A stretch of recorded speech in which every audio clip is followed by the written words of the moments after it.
Welcome to the podcast where we redefine midlife, perimenopause and menopause as a time to thrive in all areas of our lives.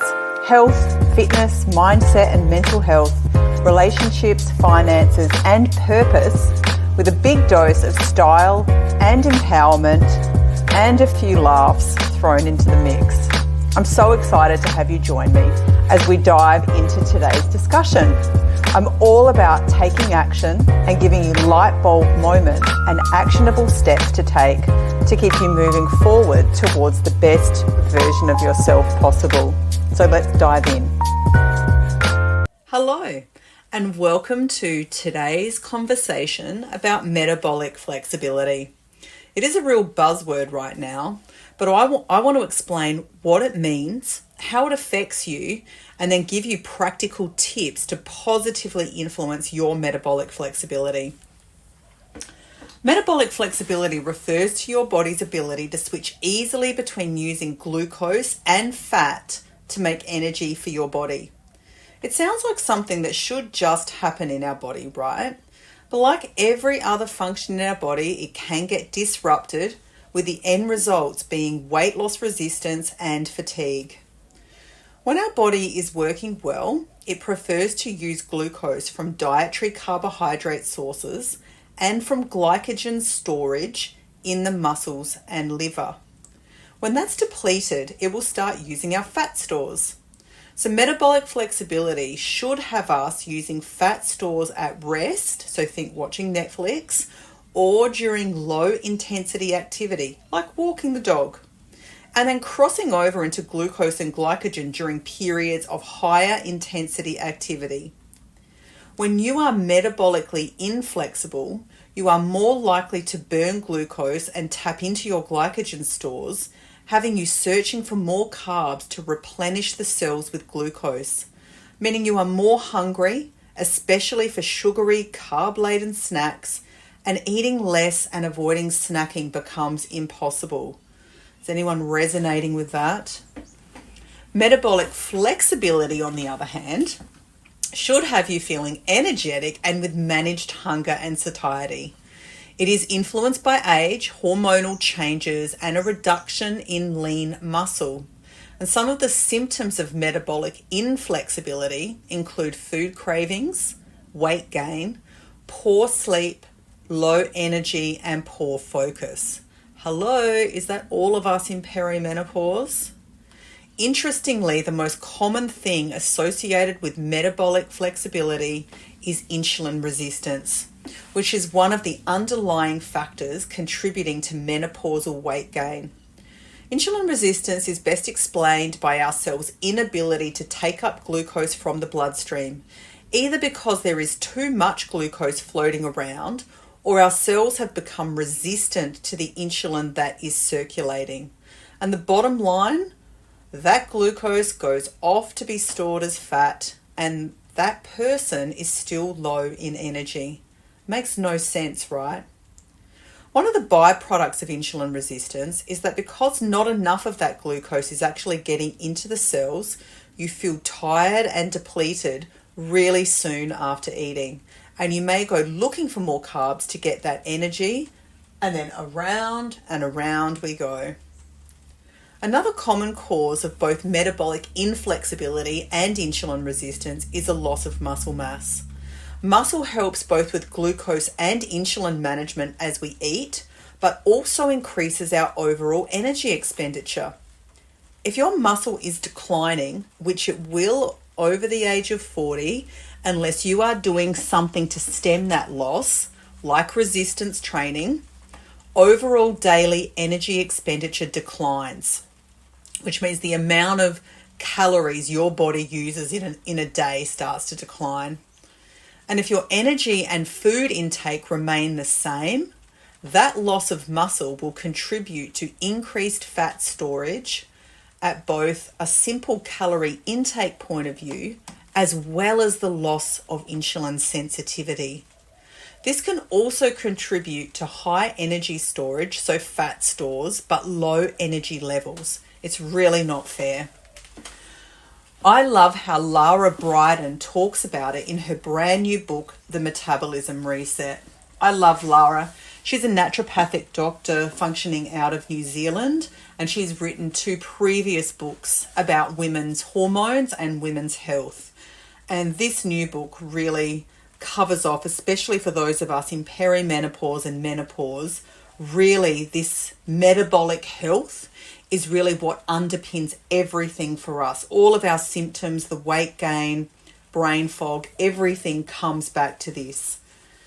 And she talks about energy balance not being under our conscious control, which really takes the self-judgment out of it. I explain this to my clients all the time, and it helps to remove this concept of willpower. Willpower does not exist. If your blood sugar regulation and hormones are off, your brain is going to send your legs to the fridge in search of more food, usually carbohydrate and calorie laden. It's not your fault. It is just a symptom that you need to take some action to change your situation, which we're going to cover off later in the podcast. There is good news. There is now a much better understanding of how our metabolism actually becomes impaired. Changes to all of the underlying hormonal and blood sugar regulation involvement, all of that happens long before we start increasing our eating and decreasing our movement. And those behaviors then continue to exacerbate the negative outcomes. And then once we have the increased levels of body fat, especially if it's inflammatory, it becomes even more difficult. So, can you do anything about it? Well, actually, there is a lot of good news. There's a lot of things within your control, which is actually great. So as always, everything comes back to our diet. In my personal philosophy with everything is food first. No point throwing supplements and things if we haven't really got the basics down pat. So if you don't have a pen and paper or you're listening in the car, this is the part of the podcast you might want to come back to and see what resonates with you as I'm going through this list. You want to eat a whole food diet with a low glycemic load. So this ensures that we start to manage those dietary related insulin spikes and keep insulin low more of the time. Insulin is a fat storage hormone. So if you are eating a high glycemic index diet or a lot of glucose in your diet, and particularly if you are a snacker, it will be really difficult for your body to access your fat stores. Number 2, we want to eat at least 1.2 grams of protein per kilogram of body weight spread over 3 meals to balance your blood sugar and ensure protein adequacy. You want to eat a diet low in toxic calories. So herbicides, pesticides, numbers, colors, all add a burden to your detoxification system, increasing the likelihood of hormonal imbalances, which can then contribute to your metabolic inflexibility. You want to eat a balance of your macronutrients. So you want a balanced intake of carbohydrates, fats, and proteins. You want to incorporate whole foods like fruits and vegetables, whole grains, lean proteins, and healthy fats. So what should that look like? Well, the percentages are pretty wide. Everyone is unique, but here's a range for you to start working on. So carbohydrates, obviously from whole foods, somewhere between 45 to 55% of your daily kilojoule intake. Protein, somewhere between 10 and 35%, but making sure that you meet that 1.2 grams per kilo of body weight number. And then healthy fats should be somewhere between 20 and 35%. Now, I know this is a wide range, but one of the things that you will need to likely try and work out for yourself is how you feel. And this approach after you start tweaking your meals and actually having a look and seeing how they meet those ratios, you're then going to want to do a bit of a trial and error. So eat the meal, and one of the best things to determine is A, how does this food sit with me? Like, how does it feel in my digestive system? And then the second one is looking for your energy balance and hunger after the meal. So if you start to take a nosedive 1 to 2 hours after the meal and your energy levels drop, then you know that we're looking at that metabolic inflexibility. So perhaps the balance of the meal wasn't correct, or it might be that you might just need to stick with, eating this balanced approach for longer so that we can allow your metabolism to repair and function properly. So my advice is make most of your carbohydrates low glycemic index to help you balance your blood sugar and minimize insulin release. And it's very easy information to get. If you just search low glycemic index foods or low glycemic load meals, this will be a great place for you to start. So after you've worked on balancing your macronutrients to feel your best, it might take a number of weeks, but the evidence that you are on the right track is that you are able to last 4 to 5 hours between meals and not feel hungry until you are close to the next meal. As I said earlier, if you are starving within 2 hours, you may need to go back and have a look at the balance of your previous meal. Avoid snacking. Snacking continues the cycle of insulin release and doesn't give your digestive system an opportunity for a break.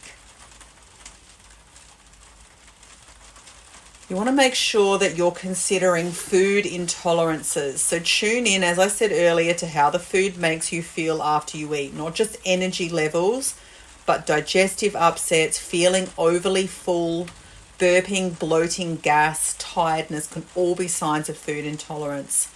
Once you feel like you've detected a culprit, exclude it from your diet for a little while, maybe at least a week, and then reintroduce and see how you respond. Now, the next one is very controversial for perimenopausal women, especially because our hormones in perimenopause are still like a roller coaster.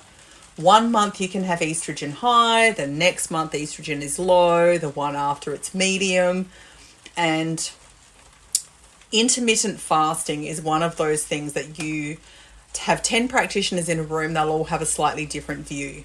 What I would say is that intermittent fasting, in any of the methods that you approach it, whether you eat within a particular 8-hour window, or whether you choose to do longer fasts, or however you decide, that works for you. For some women, intermittent fasting works really well. For others, it just plays havoc with their hormones.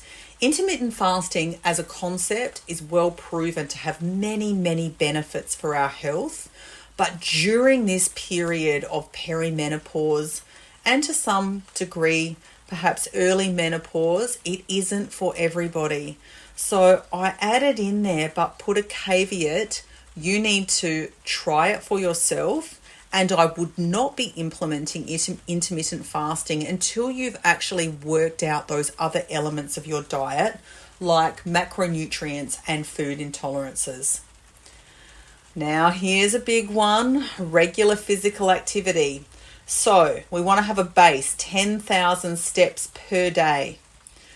Resistance training. Of course, I love resistance training. And no 1 kilogram weights here, ladies. Now, I'm not against 1 kilogram weights. I will do them for some shoulder exercises, but you need to be grunting at the end of your set. It can be on the inside, but that last rep of whatever you're doing, be it push-ups or squats or Dynaband exercises or a plank hold, needs to be hard. If it's not hard, it is not going to be building muscle. So, high intensity interval training, also a great option, involves short bursts of intense exercise followed by a rest. And and it can improve insulin sensitivity and enhance metabolic flexibility. And can incorporate resistance training as well for optimal benefits. And of course, yoga. I'm a yoga teacher. I love yoga for all of the reasons. It ticks all of the movement boxes: breath, mindfulness, heart rate activity, resistance training, mobility, and flexibility. Managing stress, really important. Yes, I know it feels like it's a bit of a buzzword, but actually stress has lots of really negative effects on the body, and it can impair your metabolic flexibility by increasing cortisol levels, which affects your insulin sensitivity and fat storage. So, mindfulness, meditation, yoga, deep breathing exercises. And look, for a topic like stress, I really, particularly when I'm working with my clients, I take a very deep dive into stress, really talking about and encouraging people to actually take a bigger look at their entire lives. Excuse me. It's outside of the context of our podcast for today. That's probably for another whole podcast, I think. Obviously, sleep. You cannot do anything to mitigate terrible sleep. And I say that on the back end of having a very poor sleep last night. Poor sleep can disrupt hormonal balance and impair metabolic health. And I don't know whether you've noticed, but this is absolutely true for me. And there is a hormonal basis for this. But when you haven't slept well, how much more are you looking for food and caffeine to prop you up the next day? We tend to eat more. We tend to eat more frequently. And we tend to be looking for more calorie-dense foods the day after a terrible sleep. And during perimenopause, if we don't attend to rubbish sleep, obviously those number of days where we're really struggling because our hunger and satiety hormones are all out of whack can really have us stuck on this loop of metabolic inflexibility. So you want to aim for 8 hours of quality sleep per night, maintain a consistent schedule. Yes, I know I'm boring, and be in bed by 10 o'clock. And hydration. Now, I deliver weight loss protocols using a program called Metabolic Balance. Some of you will have heard of it. And one of the things with Metabolic Balance is very much the calculations of how much water people need to drink. It is a lot more than we think we need. So proper hydration is essential for all of your metabolic processes, but it can help to regulate appetite and support fat metabolism. So if you are dehydrated, and this often happens when I see my ladies turning up for follow-up visits and they wonder why they might not have lost any weight that week, my first question will be, how's your water intake? And very, very often it correlates to the fact that they sort of haven't been focused on it. So hydration is imperative for everything, including brain function. And monitor and adjust. So I like to recommend using apps like MyFitnessPal. There's lots of other ones, just so you can track things like your macronutrients, like how much carb, protein, fat am I taking in? How many calories am I taking in? Sometimes we just have no idea. Now, I'm not about, I don't like people to live with calorie trackers, like, oh my gosh, how many calories have I had? But these can be helpful resources to, look at the overall intake of everything. Now, the glucose goddess this week just did a fantastic diagram really explaining what I go on about all the time, which is 100 calories from an apple and 100 calories from white bread are clearly not going to have the same impact on the body. The white bread is going to spike our glucose up really high, really quickly. So high glycemic index gets broken down quickly. A lot of insulin gets released and very little nutrition in a slice of white bread versus an apple, which has a lower glycemic index, a much lower insulin response, provides satiety for a longer period of time, and has so many micronutrients and fiber in it. Two very, very different outcomes on the body.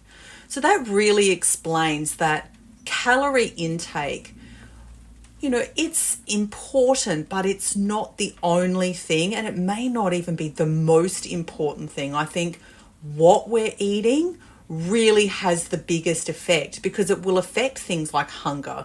If you've eaten a nutrient-dense meal and you've eaten it mindfully and you've chewed your food properly, which is really important. Most people do not chew their food enough, and it creates a bunch of digestive upsets. Again, that's like another whole podcast right there.